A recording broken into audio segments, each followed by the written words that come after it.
বাজে, 10টায় বাড়ি থেকে বেরোবো। জলদি বসতে না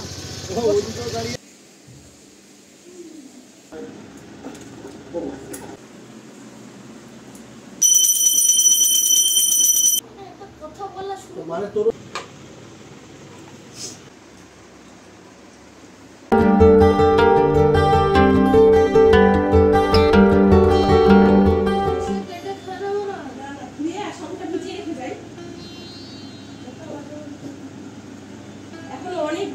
বাবা তুমি আস্তে আস্তে রেডি হও, সবে 9:30 বাজে, 10টায় বাড়ি থেকে বেরোবো।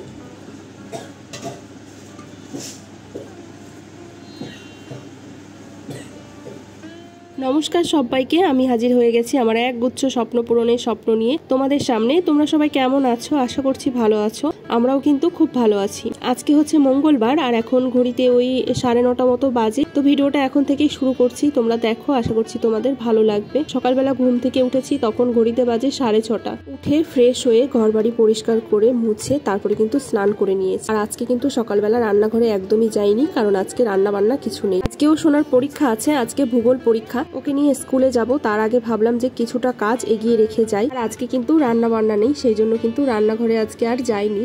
আসলে আজকে হচ্ছে একাদশী, আর এই একাদশীটার নাম হচ্ছে কামদা একাদশী। আর জীবনে প্রথম আমি আমার স্বামী সন্তান নিয়ে কিন্তু একাদশী ব্রত পালন করব। অনেক দিন ধরেই ভাবছি একাদশী করব, কিন্তু কিছুতেই হয়ে উঠছে। আমি চাইলেই কি আর একাদশী করতে পারবো বলো? ভগবান যেদিন চাইবে সেদিনই হবে। ভগবান কিন্তু সবার জন্যই নির্দিষ্ট একটা সময় নির্ধারণ করে রাখে, আর সেই সময়ে কিন্তু সেই কাজটা সে করতে পারে। যাই হোক, ফাইনালি কিন্তু আজকে আমি একাদশী করছি। তবে শুধু আমি একা না, আমি আমার স্বামী সন্তান দুইজনকে নিয়েই কিন্তু একাদশী ব্রতটা পালন করব। এই জন্যই কিন্তু সকাল সকাল স্নান দান করে চলে এসেছি ঠাকুরের সবকিছু গুছিয়ে নিতে। যদিও এখন পুজোটা আমি দিয়ে যেতে পারবো না, একেবারে সোনাকে নিয়ে এসে তারপরে সবাই মিলে বসে পুজোটা করব। তো ভাবলাম যে একটুখানি গুছিয়ে রেখে যাই, তাহলে এসেই একদম ঝটপট পুজোটা করে নিতে পারবো। একবার ভেবেছিলাম যে সকালে পুজোটা করেই তারপরে স্কুলে যাব, তারপরে ভাবলাম যে তিনজনই যখন একাদশী পালন করব তখন তিনজন মিলে একসঙ্গে পুজোটা করব। তোমরা তো জানোই সোনার বাবা সকালে ডিউটি চলে যায়, ও বাড়িতে নেই, তাই সোনাকে স্কুল থেকে নিয়ে এসে একেবারে তিনজনে মিলেই পুজো দেবো, তখন ও বাড়ি চলে আসবে। এখন 9:30 মতো বাজে, ভাবলাম যে একটুখানি গুছিয়ে রেখে যাই, তাহলে এসেই ঝটপট পুজোটা দিয়ে নিতে পারবো। ওকে নিয়ে তো বেরোবো সেই 10টার সময়, তো এইটুকু সময় কেন নষ্ট করব, তাই না বলো? এই যে কতগুলো কাজ এগিয়ে রাখা হয়ে গেল, যেমন ধরো এই যে ফলগুলো ধুয়ে নিলাম, আর এই ফলগুলো তো কালকে রাত্রেই আনা হয়েছিল, তোমরা তো দেখেই ছিলে। আর তারপরে এই যে সাবুটাও একটু ভিজিয়ে রেখে গেলাম, না হলে সাবুটা না ভিজিয়ে রাখলে না যখন প্রসাদটা বানাবো তখন কটকট আওয়াজ হবে, ভালো লাগবে না খেতে। সেই জন্যই কিন্তু সাবুটাও ভিজিয়ে রেখে গেলাম, যাতে সাবুটা বেশ সুন্দর একটু নরম হয়। আর আরেকজন তো চিৎকার করে যাচ্ছে, তাড়াতাড়ি করো তাড়াতাড়ি করো। স্কুলে যেতে যে এই ছেলেটা কত ভালোবাসে কি বলবো, মানে সারাক্ষণ যদি ওকে স্কুলে রেখে দেওয়া হয় তাহলে বোধহয় ওর খুব ভালো হয়। এই আজকেই ধরো না পরীক্ষা চলছে, তার মধ্যে স্কুল থেকে বেরোতে বেরোতে সেই কত লেট করে দিয়েছে। সবাই বেরিয়ে যাচ্ছে, ও কিছুতেই বেরোচ্ছে না। আমি আবার ক্লাসরুমে ঢুকলাম, মানে পরীক্ষার হলে গিয়ে ঢুকলাম, দেখছি বাবু নেই। কোথায় গেল দেখছি খেল। যাই হোক, মোটামুটি গুছিয়ে আমি কিন্তু এই যে ওকে নিয়ে স্কুলে চলেও এসেছি। আর দেখো বাবু ঢুকে গেল, কিন্তু একবার পেছন ফিরে তাকালো না। স্কুল থেকে বেরোনোর সময়ও যেমন করে, স্কুলে ঢোকার সময়ও তেমন করে। মনেই হয় না যে আমি ওর মা, বা ওর বাবা গেলেও আনতে তখনও সেম ওরকম করে, মানে মনে হয় না ওর মা বাবা।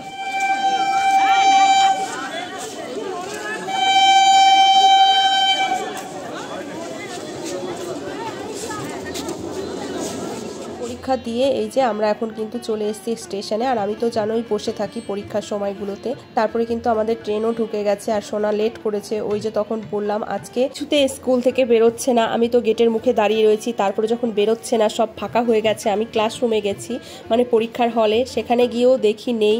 তো ক্লাসরুম পুরো ফাঁকা। তারপরে গিয়ে দেখছি ওই কোণার থেকে, মানে গ্যালারির ওই দিক থেকে বেরোচ্ছে উনি আর ওনার এক বন্ধু। তারপরে তাড়াহুড়ো করে নিয়ে এই যে ট্রেনটা ধরতে পেরেছি। এই ট্রেনটা না ধরতে পারলে পরে আবার ট্রেন ধরতে ধরতে অনেকটাই দেরি হয়ে যেত, কারণ এরপরে অনেকটা লেট করে ট্রেন। এদিকে ওর বাবা বিশ্বপাড়া স্টেশনে বসে রয়েছে যে তোমরা কোথায়, এত কেন দেরি হচ্ছে। আসলে আজকে আবার একটু তাড়াতাড়ি এসে গেছে, তো স্কুলে যেতে চেয়েছিল। আমি বললাম না, তাড়াহুড়ো করে স্কুলে আর যেতে হবে না, আমরাই বরং বিশ্বপাড়া চলে আসি, তুমি একটু বিশ্বপাড়া আসো, এখান থেকে নিয়ে গেলেই হবে। আমি দেখি ওর বাবা প্ল্যাটফর্ম। আরে বসছি তো। আরে আঙ্কেলটা দাঁড়িয়ে আছে, জলদি বসতে না।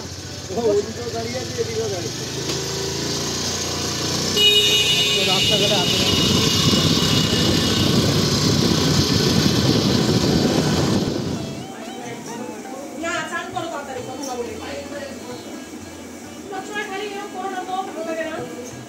চলে এসেছি বাড়িতে। বাড়ি এসে কিন্তু আমি আবারও স্নান করে নিয়েছি, যদিও সকালে একবার স্নান করেছি।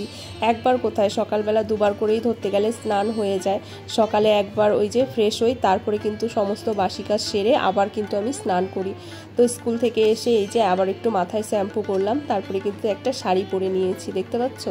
আজকে অনেক দিন পর শাড়ি পরলাম, খুব শখ হলো যে একাদশী ব্রত যখন পালন করছি তাহলে একটু শাড়ি পরি। মাঝে মাঝে ইচ্ছে করে বৃহস্পতিবার করে শাড়ি পরতে, কিন্তু শাড়ি পরার সময় হয়ে ওঠে না গো, কারণ শাড়ি পরতে গেলে কিন্তু সময় লাগে, আর শাড়ি পরে গরমও লাগে, যেহেতু গরমটা বেশ পরিমাণে পড়েছে। এখন এই যে মাথাটা একটু চুরুনি করে নেবো, যেহেতু মাথা শ্যাম্পু করেছি, চুরুনি না করলে না চুল শুকিয়ে একা একাই ঝরঝর করে চুলগুলো পড়বে, সেই জন্য চিরুনিটা করে চুলগুলো ছাড়িয়ে নিলাম। এই পরিমাণে যে চুল উঠছে, সামনে তো পুরো টাকই হয়ে যাচ্ছে দিন দিন। এমনিতেই তো আমার কপালটা অনেকটা বড়, তার মধ্যে এই চুল উঠে উঠে না কপালটা মানে আরও যেন বড় হয়ে যাচ্ছে। চন্দনকে যদি বলি এই কথাগুলো যে চলো না একটু ডাক্তারের কাছে যাই, বা হচ্ছে গিয়ে কিছু একটা মাখি শ্যাম্পু ট্যাম্পু, বলবে কি তোমার কি আবার নতুন করে বিয়ে হবে নাকি যে তোমার আবার এত কিছু করতে হবে। কিন্তু ও না বোঝে না যে আমার কি পরিমাণে চুল উঠছে, কি কষ্ট লাগছে। যাই হোক চলো এখন তাড়াতাড়ি করে পুজোর ওখানে যাই। কেন মানে আর বসবি আবার, কেন আবার কি? চলো তাড়াতাড়ি করে এখন এই যে ফলগুলো বানিয়ে নিই আর তাড়াতাড়ি করে সব কিছু রেডি করি, কারণ অনেকটাই দেরি হয়ে গেছে। যদিও সকালে মোটামুটি অনেকটাই গুছিয়ে রেখে গেছিলাম, এখন এই যে ফলগুলো বানাবো তার জন্য কিন্তু ওই নিচে একটা পেপার পেতে নিলাম, কারণ পেপারটা পাতলে না ওই যে ফলগুলোর যে খোসা, মানে যেমন ধরো তরমুজের খোসা, তারপর তরমুজ কাটলে কিন্তু দেখবে একটা জল বেরোয়, সেই জলগুলো সব পেপারের মধ্যেই পড়বে, জায়গাটা নোংরা হবে না। তো যাই হোক এখন এই যে প্রথমে কিন্তু আমি পেয়ারাটা বানিয়ে নিচ্ছি, তারপর আস্তে আস্তে সমস্ত ফলগুলো বানিয়ে নেব। আর সোনার বাবাকে বললাম যে তুমি স্নানটা করে এসে বসো, তো সোনাও স্নান করেছে একবার সকালে, তারপরেও আবার বললাম যে গাটা বাবা ধুয়ে আয়, ভালো লাগবে, দেখবি ফ্রেশ লাগবে, যেহেতু বাইরে গরম রোদ তো এসেছে না, আর সকালে যতই স্নান করুক, তারপরে যেহেতু পুজোর এখানে বসবে সেই জন্য। তো এখানে দেখুন পেয়ারা বানানোর পরে কিন্তু এখন আমি শশাগুলো বানিয়ে নিয়েছি। কালকে কিন্তু অনেক ফলই আনা হয়েছে, তোমাদের সঙ্গে কিন্তু শেয়ার করা হয়নি। শশা, পেয়ারা, তারপরে হচ্ছে আঙুর, তরমুজ, তারপরে হচ্ছে কলা, যেটা হচ্ছে সাবু দিয়ে মাখা হবে। তোমরা কে কে সাবু আর কলা খেতে ভালোবাসো অবশ্যই কিন্তু কমেন্ট করে জানিও। তো চলো এখানে আমি হচ্ছে ফলগুলো বানিয়ে নিই, রেডি করি, তোমরা ততক্ষণ ভিডিওটা দেখতে থাকো, আশা করছি ভালো লাগবে।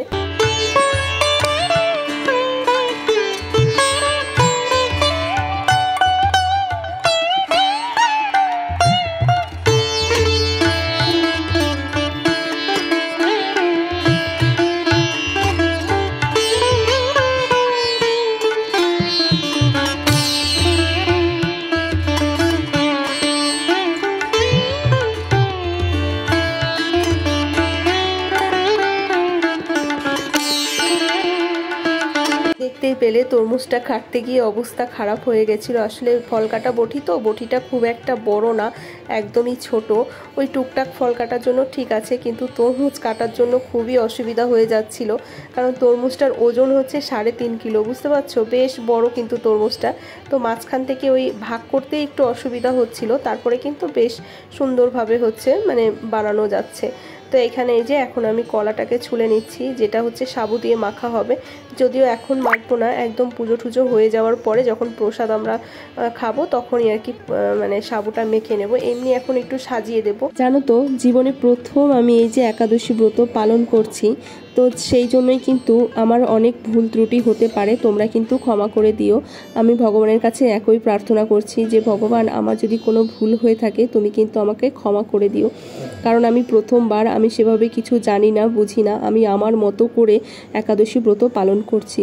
আর আজকের একাদশী ব্রতটার নাম তো কামদা একাদশী, তোমরা সবাই জানো। তো কেউ কেউ আজকে 8 তারিখ মানে করছে, পালন করছে, আবার কেউ কেউ কিন্তু কালকেও পালন করবে, তো আমি আজকেই পালন করে নিচ্ছি। যাই হোক এই যে আমার ফল বানানো হয়ে গেছে, তারপরে কিন্তু আমি এই যে সাবুটাকে একটা বাটির মধ্যে দিয়ে তার মধ্যে দুধ দিয়ে, তারপরে এই যে বাতাসা আর একটুখানি দিয়েছিলাম কাজু আর হচ্ছে কিশমিশ দিয়ে সাজিয়ে দিয়েছি।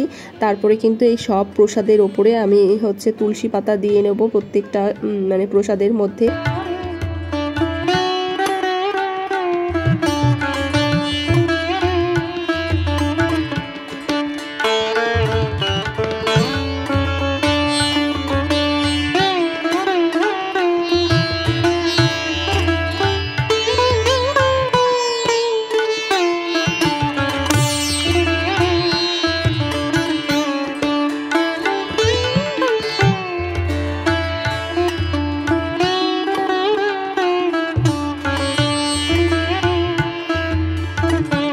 এখানে কিন্তু মোটামুটি সমস্তটাই গোছানো হয়ে গেছে। আর এখানে কিন্তু আমার সোনা স্নান করে চলে এসছে, আর ও কিন্তু চন্দন বেটে নিয়েছে। চন্দনটা ও বাটতে চাইলো, তাই আমি বললাম ঠিক আছে তুই বাট, তুই যখন একাদশী করছিস তাহলে ঠাকুরের তো কোনো কাজ তোর করা উচিত।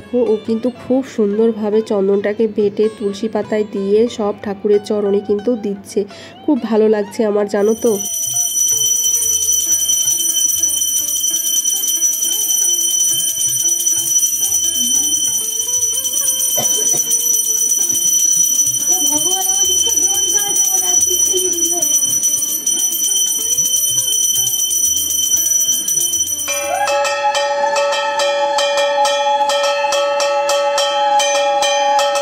আমাদের একাদশীর পুজো কিন্তু হয়ে গেছে, আর প্রসাদটা তোমরা একটু দর্শন করে নাও। কেমন লাগছে অবশ্যই কিন্তু কমেন্ট করে জানাতে একদমই ভুলো না। আর এই যে হচ্ছে আমার সিংহাসন, মানে ঠাকুরের সিংহাসন, সেটাও জানাতে ভুলো না কেমন লাগছে আমার লক্ষ্মীনারায়ণ। আমার তো দেখলে মুখ দুটো একদম প্রাণ মন ভরে যায়। আর এইদিকে কিন্তু আমার বজরংবলীও রয়েছে। যাই হোক, অনেকক্ষণ হয়ে গেছে পুজো টুজো দেওয়ার পরে, এখন কিন্তু আমরা প্রসাদটা খাবো। তো সেই জন্যই কিন্তু এখানে এই যে সাবুটাকে মেখে নিচ্ছি। এখানে বাতাসা দিয়েছি একটু বেশি করে, দুধ তো রয়েছেই, কাজু কিশমিশ দিয়ে এটাকে বেশ হাত দিয়ে মেখে নিয়ে এখন এই সোনাকে বলেছি বাবা কিছু একটা নিয়ে আয়, প্রসাদ খাবি। ও কি করেছে, এই যে এই প্লেটগুলোই কিন্তু নিয়ে এসছে, বলছে মা একটু সাজিয়ে গুছিয়ে দাও, ভালো লাগবে দেখতে। তো সেই জন্যই কিন্তু এখানে এই যে প্রথমে সাবু দিয়ে দিয়েছি, তারপরে কিন্তু শসা, মানে সব ফলগুলো সুন্দর করে সাজিয়ে তারপরে কিন্তু দেখবে সব কিছুই কিন্তু সাজিয়ে গুছিয়ে দিলে দেখতেও ভালো লাগে আর খেতেও কিন্তু বেশ মানে আনন্দ লাগে। তো চলো এখন কিন্তু আমিও প্রসাদটা নিয়ে নেব। আর আজকের ভিডিওটাও কিন্তু এখানেই শেষ করব। আজকের ভিডিওটা তোমাদের যদি ভালো লাগে তাহলে কিন্তু অবশ্যই লাইক কমেন্ট শেয়ার করতে একদম ভুলো না। যদি নতুন বন্ধু হয়ে থাকো চ্যানেলটিকে সাবস্ক্রাইব করে দিও, আর হচ্ছে আমাদের সাথে থেকো, পাশে থেকো। ফিরে আসছি নতুন একটি ভিডিওর সাথে। ততক্ষণে তোমরা সবাই ভালো থেকো, সুস্থ থেকো, সাবধানে থেকো। টাটা।